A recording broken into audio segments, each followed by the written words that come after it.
Today, many of us live in a man-made world with all its conveniences, opportunities, and demands. And after a while, we forget to notice the beauty and the power and the wonder of God's creation that surrounds us. Our world is filled with competing noises and activities, each one shouting for our attention.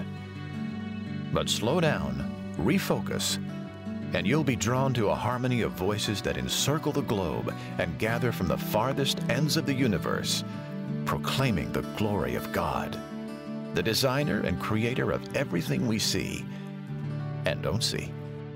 In Flight and Spike, the second of this three-part video series, you'll discover how God is making himself known in unmistakable ways through creation.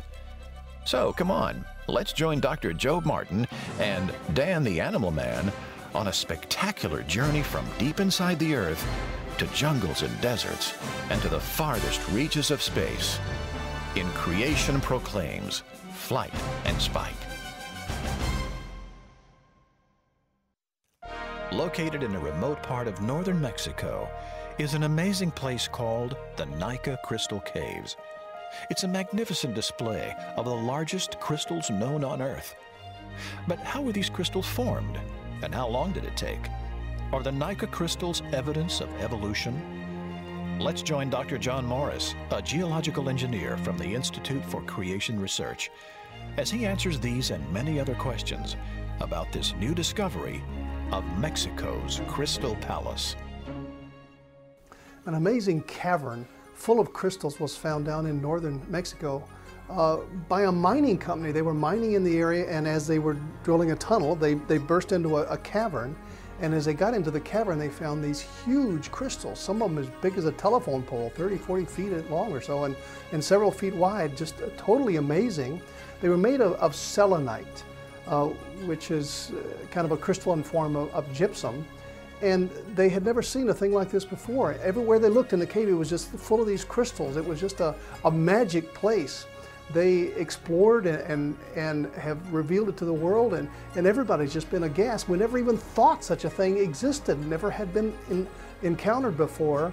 And when they found it, it just looks like a fairyland of crystals.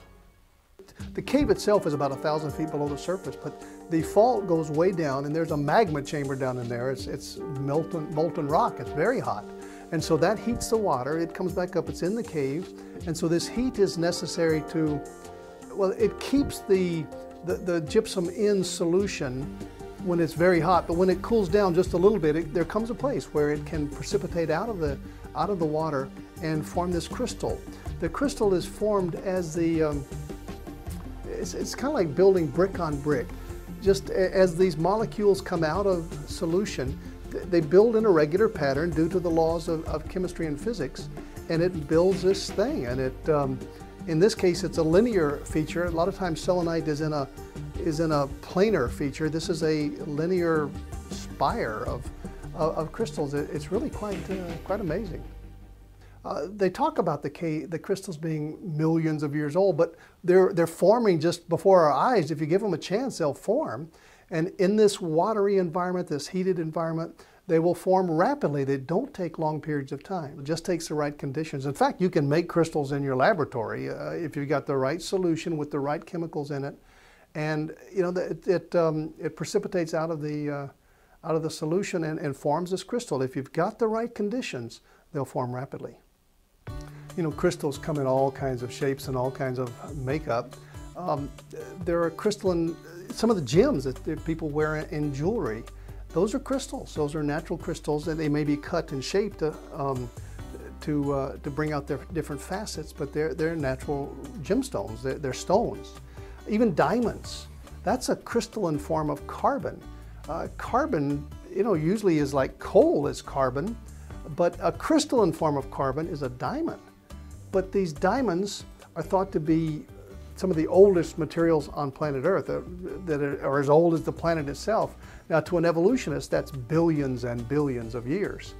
But of course, biblically, things are not that old, that they really haven't been here for just a few thousand years. Thousands, not billions. But these diamonds, they're carbon, And one of the favorite dating techniques to see how old things are is carbon-14. Carbon-14 is a radioactive form of carbon that decays so rapidly that if there's any carbon-14 in a sample, then it's not very old because it decays so rapidly. But these diamonds, thought to be billions of years old, we just had a hunch. Let's check and see these diamonds if they have any carbon-14. Well, it broke my heart. You have to crush them down to powder. And as you then analyze it, sure enough, the diamonds had carbon-14. And they had so much carbon-14 that they couldn't possibly be as much as 40,000 or so years old. Now, I don't like the 40,000. I think that's too big, but that was a maximum age for these diamonds. They couldn't be billions. They were just a few thousand years old, just like the Bible says. You know, this is a wonderful time to be a Bible-believing Christian and a creationist, because every research project we do, we find that the evidence for creation is even stronger, and we're winning. That's the point. We're winning. The Bible is right. It's been right all along, but as we look at science, we see just how right it is.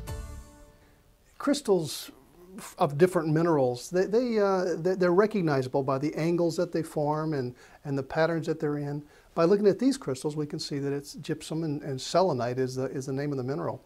But yeah, the crystals each have their signature. There's a regularity in nature. It comes from a creator who has designed the laws of nature. The power and the sovereignty of God are on display here. Even at a molecular level, we see that these atoms line themselves up in just the right way to form a crystal. I mean, if everything was just random by natural processes, you would expect a random result. But no, this is very regular, very beautiful, and we see that in nature. It looks to me like there's a God behind it all, a creator behind it all, that is regular, that has laws, that has, even in chemistry, these laws need to be obeyed, just like they need to be obeyed in the moral and spiritual realm. And he showed me a pure river of water of life, clear as crystal, proceeding out of the throne of God and of the Lamb. Most times the selenite crystals are clear. In fact, the Bible talks about a crystal clear as glass, and you just wonder.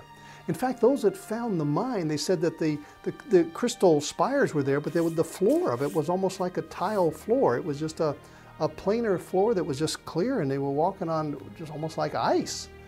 But, you know, just the wonders of nature are beyond our comprehension and our imagination sometimes. God can do things that we don't even dream of. I think it also gives us a clue as to the future earth. The Bible talks about crystals in the New Jerusalem, in the new earth.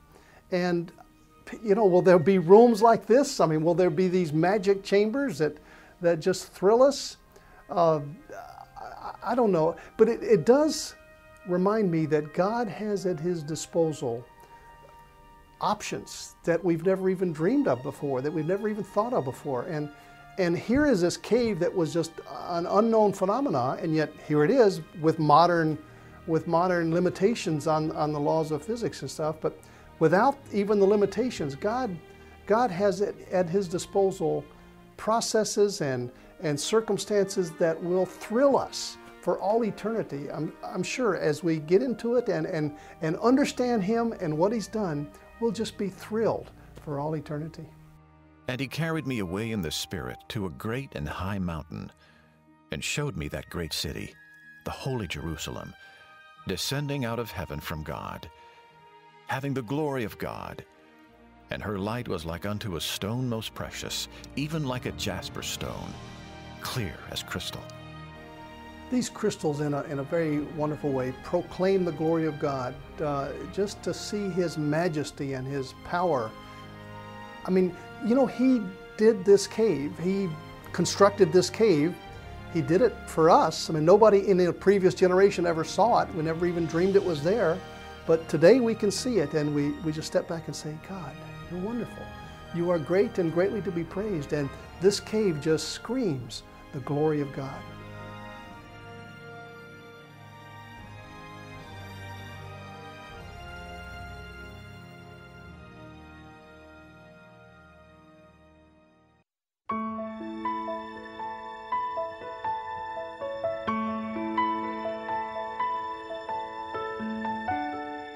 The Bible tells us over and over that creation comes together in a harmony of voices that encircle the globe and gather from the farthest ends of the universe, proclaiming the glory of God, the designer and creator of everything we see and don't see. I will praise thee, O Lord, with my whole heart. I will show forth all thy marvelous works.